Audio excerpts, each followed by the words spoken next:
नमस्कार. जरी कल्मशांचा आगरू, तू भ्रांतीचा सागरू, व्यामोहाचा डोंगरू होऊनी अससे. ये 53 53वीं ज्ञानेश्वरी नित्यपाठ की ओवी है और ये चौथा अध्याय जो गीता का है उसके 36वें श्लोक के ऊपर आधारित है. अपि चेदसि पापेभ्यः सर्वेभ्यः पापकृत्तमः सर्वं ज्ञानप्लवेनैव वृजिनं संतरिष्यसि. इसका मतलब है आपने बहुत सारे पाप किए हैं और करने में आप माहिर हैं.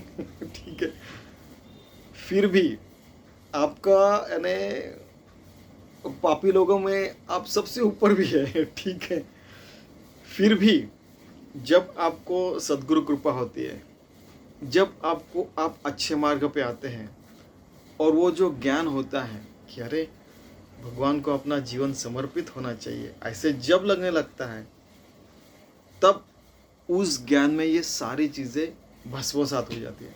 क्योंकि वो जो ज्ञान है हमने को पता चलता है अपने को कि अरे सद्गुरु ने ऐसे कहा है कि हर कर्म इतना शुद्ध करना चाहिए कि वो भगवान को समर्पित होना चाहिए. अरे फिर हम लोग इतना शुद्ध कर्म करने का प्रयास करेंगे, कुछ भी हो जाए, घर का काम रहो, पढ़ाई रहो, बचपन में खेलना कूदना रहो या ऑफिस का काम रहो, कहीं का भी रहो, ठीक है, हम लोग अच्छा काम ही करेंगे और बाद में वो काम करने का पता चलता है अरे मैंने तो वो सोचा था ऐसे होगा लेकिन इतना अच्छा बन गया. जैसे परसों हम लोग पेढ़ा बना रहे थे, अरे बहुत बढ़िया बना क्योंकि भगवान के लिए बना है. फिर एक अच्छा एक बार कुछ स्पीच देना था, अरे ये सेंटेंस तो मैंने प्रैक्टिस नहीं किया था, कहाँ से आ गया? भगवान के पास से आया वो. अरे क्या होता है, एक दिन नमक डालना भूल गए कोई, तो बाद में पता चला कि जैसे 10 लोग आए तो उसमें से 4 लोग थे उनको नमक खाना जमता नहीं, उनको ऐसे इतना सा नमक लेने की आदत है क्योंकि उनको बहुत ज़्यादा कुछ ब्लड प्रेशर वगैरह था, तो इसलिए सबके सामने नमक रहेगा और अपने आप उन्होंने नमक लिया. देखो वो जो व्यक्ति था या लेडीज थी तो वो नमक डालना भूल गई थी, लेकिन उसका कारण बाद में पता चला कि ऐसे था. देखिए ये तो हमने ठहरा के नहीं किया था, ये कैसे हुआ? ये जो सारी चीज़ें रहती है तब पता चलता है कि अगर हम लोग भगवान के काम के पीछे जाते हैं तो हमारा काम ऐसे अच्छे से होने लगता है, ज़्यादा अच्छा होता है. ठीक है, तो यहाँ पे एक चीज़ है, ज्ञानेश्वर महाराज और श्री कृष्ण कह रहे हैं कि अगर आप यानी आप पापियों के पापी भी हो, बहुत बड़ा आगार है, यानी ऐसे बहुत सारे पाप करके आपने बहुत घर के घर भरे हुए हैं, आपके भ्रांतिचा सागरू, आपके अंदर भ्रांति है, ये करूँ वो करूँ, ऐसा करूँ वैसा करूँ, ऐसे बहुत सारे सागर हैं आपके अंदर में, बहुत सारे सवाल जवाब है जो आपके क्लियर नहीं हुए. व्यामोहाचा डोंगर, आपको मोह है कि ये किया तो अच्छा और ये भी किया तो अच्छा, तो इसमें से दो में से कौन सा करने का. ऐसे बहुत सारे मोह के, और मोह आपको तो पता है ये भी चाहिए वो भी चाहिए, ऐसा वैसा, जैसे लाभ यानी लोभी जो आदमी रहता है, और वैसा मोह हो जाता है. अरे उसके पास एरोप्लेन है, मेरे पास भी चाहिए. अपने जेब में पैसा है क्या देखने का, मेरे पे जेब में अरे एक भी पैसा नहीं है, फिर नहीं अपन एरोप्लेन नहीं ले सकते, लेकिन मोह हो जाता है. तो ये सारी चीज़ें हैं हमारे मन में. पाप नहीं रहना चाहिए. अगर हम अच्छे डिवोशनली हम काम करते हैं तो हमारे मन के सारे पाप भी धुल जाते हैं, हमारे भ्रांति निकल जाती है, हमारी मोह निकल जाता है. और जब अगर सद्गुरु मिलते हैं और सद्गुरु बताते हैं कि आप ऐसा काम कीजिए तो आपका काम भगवान को समर्पित होगा, तो हम लोग उसको वेद वाक्य समझ लेते हैं क्योंकि सद्गुरु ने कहा है. तो ये वेद वाक्य शब्द रामकृष्ण परमहंस जी का है कि अरे आपने जो बोला वो मुझे तो वेद वाक्य जैसे लग रहा है. फिर वो समाधि में चले जाते हैं. तो अच्छा ऐसा करना चाहिए क्या, ठीक है मैं ऐसे ही करूँगा. जैसे कभी कभी होता है ना कि खाना पकाने की बात करते हैं हम लोग कि एक बार किसी ने बताया कि अरे आपके यहाँ की सिंपल दाल चावल भी इतनी अच्छी क्यों लगती है? तो किसी ने बताया कि मैं एक बूंद, गरीब था वो, एक बूंद पूरा एक चम्मच घी में एक महीना यूज करता हूँ, उसमें से एक बूंद हर रोज चावल में डाल देता हूँ तो पूरा अच्छा हो जाता है फिर वो। और फिर अपना ये दाल क्यों अच्छी होती है? तो वो कहता है कि आप देखिए, वो उबालने के बाद मैं इमीडिएटली उसको बारीक कर लेता हूँ, उसके बाद में पानी डालता हूँ, पहले पानी नहीं डालता हूँ। अच्छा, और सब होने के बाद फिर आवश्यक उतना ही नमक डालता हूँ। कभी कभी बच्चे रहते तो इतना जो छोटा सा गुड़ भी डाल देता हूँ मैं, इसलिए अच्छा बनता है। देखिए आप, छोटी छोटी चीज़ों में वो वेद वाक्य हो जाता है, फिर हम लोग जिंदगी भर वैसा करते हैं और सब लोग फिर उंगलियां चाट के दाल चावल भी खाने लगते हैं अपने आप। एक सैंपल बता, वैसे सदगुरु जब बताते हैं कि ये देख, सब काम शुरू करने से पहले भगवान नाम लेने का और खत्म होने के बाद भी भगवान नाम लेने का। अगर बीच में ऐसे ऐसे कुछ डिस्टर्ब हो गया तो भगवान स्मरण करके फिर से शुरू करने का। देखिए कितने सुंदर सुंदर तरीके हैं, छोटी छोटी बातें रहती है। बाद में क्या होता है कि पहले हमको बहुत प्रैक्टिस करनी पड़ती है, बाद में क्या होता है कि कुछ 25-26 साल के बाद ऐसे साधना करने के बाद नींद में भी अपना सारा वो भगवान नाम सेवन सारी चीज़ें चलते रहती है। ऐसे उठा कि किसने पटक दिया, कुछ भी हो गया, बड़े बड़े एक्सीडेंट हुए, ये हुआ वो हुआ, हाँ हर किसी की ज़िंदगी में होता है। फिर भी कुछ क्षण के लिए ऐसे वैसे हो गया, कभी कभी उस क्षण में भी भगवान नामस्मरण और संकीर्तन चलते रहता है। और कभी कभी बहुत पहले पहले डिस्टर्ब हो जाता है, फिर अरे अपना नामस्मरण डिस्टर्ब हो गया, अपना स्मरण डिस्टर्ब हो गया, फिर से उस मार्ग पे आ जाते हैं। ऐसे इतनी सारी यानी हजारों साधकों से, हजारों साधु संतों से मिलने के बाद आपको पता चलता है कि हर किसी का तरीका अलग है, हर किसी का अपना भी तरीका कुछ अलग हो सकता है, जिसके कारण हम आत्मज्ञानी हो सकते हैं, हम भगवान के नित्य भक्त रह सकते हैं, नित्य मुक्त भी रह सकते हैं। हर किसी का अलग अलग तरीका रहता है, हर किसी का धर्म अलग है। ये सारे झगड़े हो रहे हैं हिंदू मुस्लिम वगैरह, हर किसी का धर्म अलग है, हर किसी का। हर ये फालतू चीजों में पढ़ने का भी नहीं। कई बार लोग आते थे राम मंदिर बनाना, मेरे सदगुरु कहते थे कि हर किसी के अंदर में राम जगाना ये हमारा काम है साधु संतों का, सीधा बोलते थे। बिल्कुल हम जैसे स्पष्टता से बात करते वो तो और ज्यादा स्पष्ट थे वो। ठीक है, कड़क एकदम। ठीक है, तो अरे हर किसी के मन में मंदिर बनाने का है तो वो मंदिर ऑटोमेटिक बन जाएगा। हर किसी के दिल में राम रहता है, अल्लाह रहता है, यहोवा रहता है। ठीक है, और बाकी का जो है आप अपने काम कीजिए, हमें अपना काम करने दीजिए, इतना बोलते थे। फिर वो नमस्कार और चमत्कार होता था, चले जाते थे वो सारे लोग। यानी छोटी छोटी चीजों के ऊपर झगड़ा करने से अच्छा है कि उससे अच्छा तो वो बच्चे पुराते हैं, 2 मिनट में झगड़ते, चलो खेलते हैं, फिर से जाके खेलने लगते हैं। और ये बड़े लोग लेके बैठते हैं, वैसा है वैसा, फिर वो झगड़ने लगते हैं। देखिए आप, बच्चे बूढ़ों से अच्छे ऐसा लगता है कभी कभी। तो हम लोग अगर पापों के सागर कर चुके होंगे, फिर भी सदगुरु के वचन सुनने के बाद, उस मार्ग पर चलने के बाद हमें ज्ञान हो गया, तो उस ज्ञान की शक्ति इतनी जबरदस्त रहती है कि उसमें सारी अपने अंदर की जो भ्रांति रहती है, मोह रहता है, वो जल के खाक हो जाते हैं। जल के खाक होते हुए यानी क्या, ऐसा मन के अंदर देखा तो पूरे जलते हुए हमें दिखते हैं क्या? ये सारे सवाल बच्चों ने पूछे। नहीं, जलते हुए नहीं दिखते, लेकिन आप एक बार सोचिए, प्रभु रामचंद्र जी को सोचिए, हाँ वो देखा ना, तो फिर वो दिखने के बाद बाकी की चीजें याद आ रही क्या? नहीं नहीं नहीं आ रही। हाँ, तो उसी को जलना कहते हैं कि भगवान एक बार दिखने के बाद बाकी की और चीजें देखने की इच्छा भी नहीं रह सकती। ठीक है, जिंदगी जीना है, फिर ये ऐसे होता है, वैसे होते रहता है। बाद में पता चल जाता है कि अरे ये सारी चीजें इतनी इंपॉर्टेंट नहीं जितना भगवान अपना जिंदगी अच्छा जीने का और सबको लेके चलने का, हम खुद भी आत्मज्ञानी बनने का, सबको आत्मज्ञान दिलाने का, उस मार्ग पे चलाने का।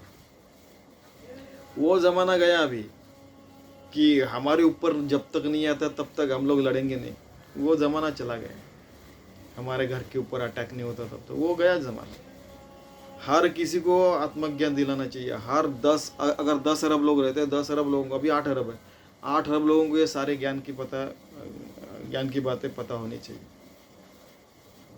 अगर हर कोई आत्मज्ञान में रहता है, हर कोई ऐसे राम राज्य निर्माण करता है अपने अंदर, हर कोई स्वानंद बोध पाटन अपने अंदर में पूरा निर्माण करता है और हर जगह निर्माण करता है, अपने अंदर में राम राज्य तैयार करता है और अपने आजू बाजू में निर्माण करता है, तभी हर जगह वो निर्माण होगा, हर जगह शाश्वत विकास लक्ष्य प्राप्त होगा, नहीं तो कभी नहीं होगा।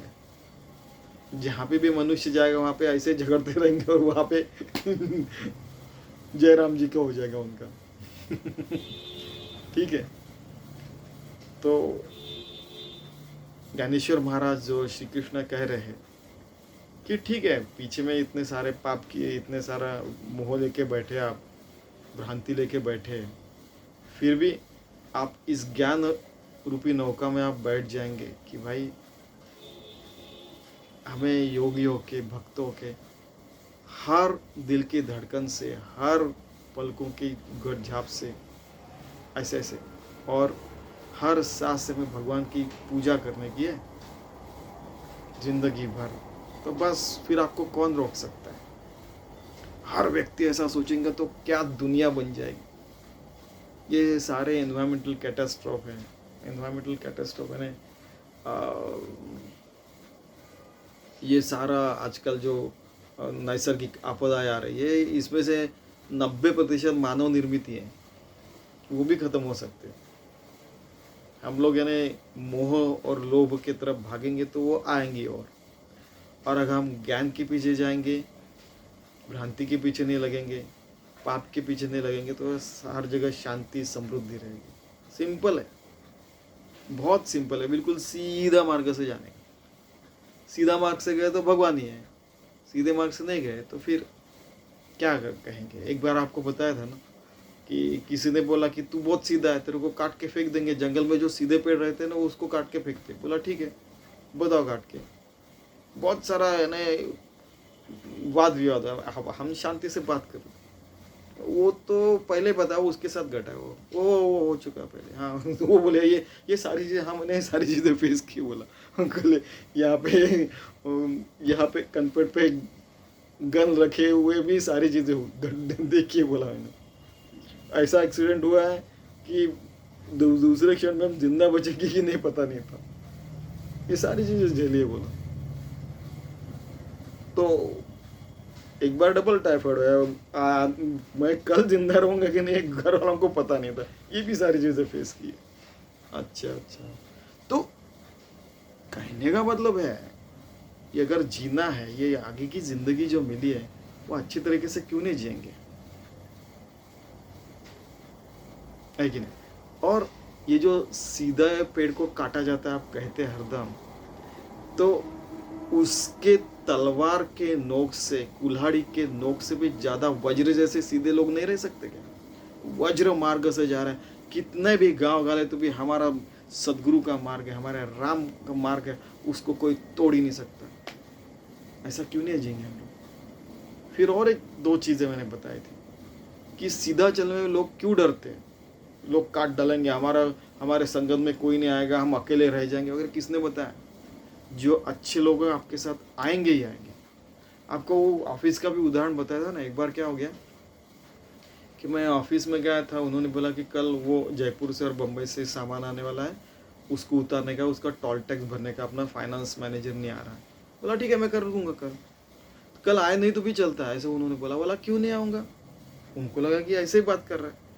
तो फिर मैं गया, 8 बजे गया, 9 बजे पहला नंबर लगाया, टोल टैक्स भर दिया ऑक्ट्रा नाका पे, और फिर दोनों ट्रक, जयपुर वाला ट्रक और बम्बई वाला ट्रक, दोनों लेके मैं ऑफिस में आया 9 बजे।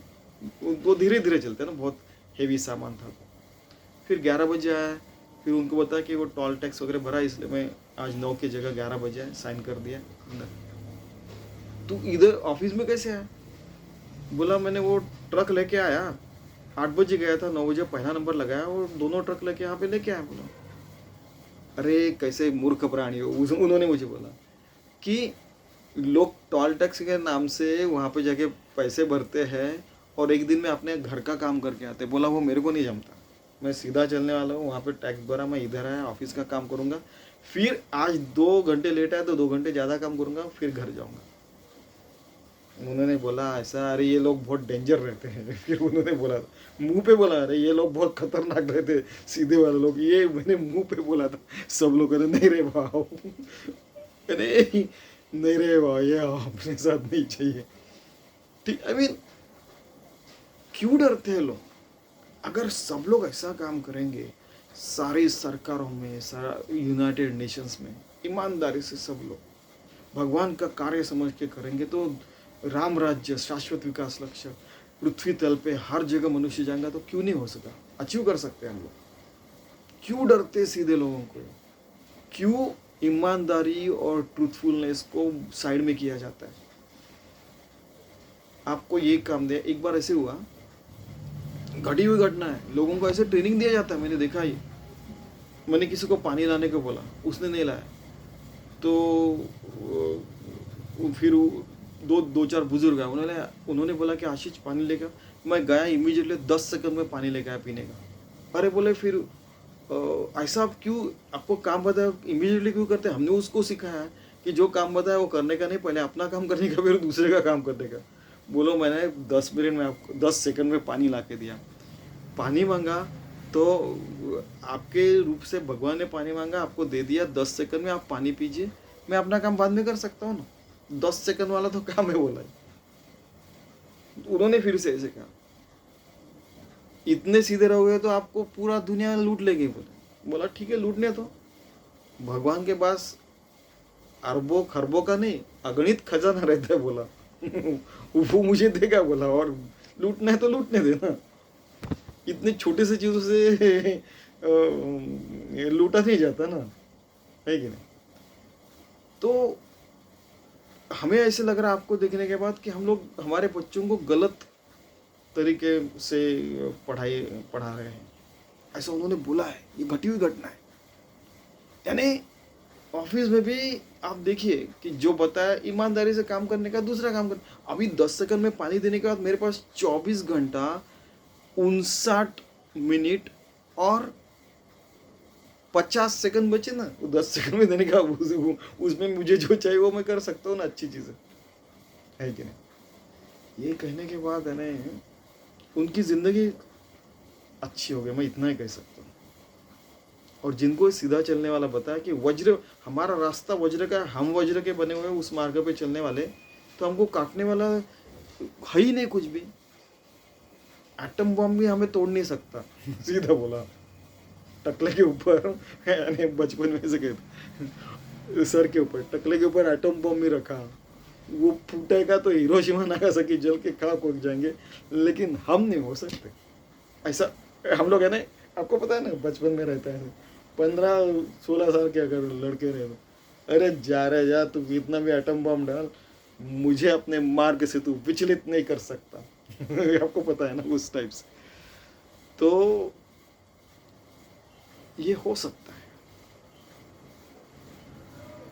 अगर हमने रिजॉल्व किया, अगर हमने सोचा कि भाई ऐसा अच्छी ज़िंदगी जीने की है, खुद का, खुद की फैमिली, पूरा समाज, सारे गवर्नमेंट ऑर्गेनाइजेशन, सारे जो ये इंस्टीट्यूशन, यूनाइटेड नेशन, सारी दुनिया पे सारे, अभी 8 अरब है, आगे जाके 10 अरब लोग होंगे, सब अच्छे सच्चे दिल से अगर ज़िंदगी जीते तो कितना अच्छा हो जाएगा। स्वानंद बोध पाठन, पसायदान ज्ञानेश्वर महाराज का परिपूर्ण हो जाएगा। आनंदवन भुवन रामदास स्वामी का, राम राज्य प्रभु रामचंद्र का, बाद में गोकुल धाम जैसे हो जाएगा, जैसे श्री कृष्ण जी का था कि सब लोग अच्छे से रहते थे, और जो भी फिर संकट आता उसको भगवान दूर कर देते, चाहे पुतना मौसी हो या और कुछ हो। अब देखिए, ऐसा विश्वास से हम लोग जिंदगी जीते तो कोई नहीं रोक सकता हमें अच्छी जिंदगी जीने से। चाहे पीछे में आप कितने भी पाप किए हैं, भ्रांति है आपके मन में, व्यामोह का डोंगर है, अपने अकेले में या पूरे समाज में, अभी वो ज़माना गया कि हमारे घर में नहीं पहुंचता वगैरह। वो पैंडेमिक हर घर के अंदर घुसा था, पैंडेमिक यानी महामारी जो थी। अगर हर कोई जागरूक रहेगा तो भी बच सकेगा मानव समाज, नहीं तो आगे में जाके बहुत मुश्किल होने वाला है। मैंने कई बार वर्ल्ड बैंक में ये सवाल पूछा है कि हम लोग हर जगह जाके हमारे घर बना रहे हैं, हर जगह जाके समुंदर को नहीं जो छोड़ा खोदने में जहाँ से तेल निकालने के लिए। ऐसा तो कोई वायरस होगा कि जो करोड़ों साल तक वहाँ पे रहा, उसके ऊपर सारे अत्याचार हो चुके हैं। वो अगर मानवीय समाज में आया तो कितने भी इंजेक्शन दे तो अंदर में एक बार वो वायरस गया तो वो मानव जाति को ख़त्म करके रह सकता। एक सैंपल बता रहा हूँ। वो ज़माना गया है कि बस कुछ समाज के लिए, कुछ लोगों के लिए सारी फैसिलिटीज दो, या उनको ही पढ़ाओ या इनको ही अच्छा बनाओ, बाकी के लोगों को छोड़ दो। वो ज़माना गया है। हर किसी की भलाई अगर नहीं सोचते आप तो एक आध दिन आपका घर खत्म होने वाला है, इतना समझ लेने का। और हमारा घर कौन सा है अभी? ये वसुधैव कुटुंबकम बोलते हैं ना हम लोग। पृथ्वी हमारा, पूरा विश्व ही हमारा घर है। वैसे तो सोच के देखिए।